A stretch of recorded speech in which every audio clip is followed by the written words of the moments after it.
Висока делегација на Штивушиду започала у Центру за азил у Адашевцов, где зместени 260 мигранти.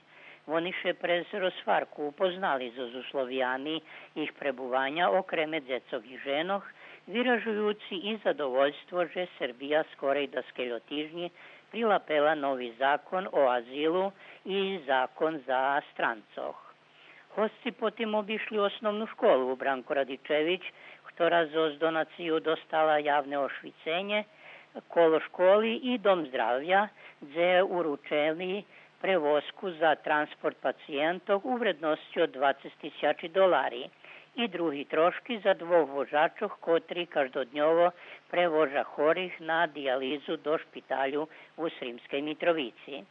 Na koncu našćivena i osnovna škola u Adaševcoh, kotra tiž dostala donaciju, a do kotre hodza školjare zozvalalu i deci migrantoh.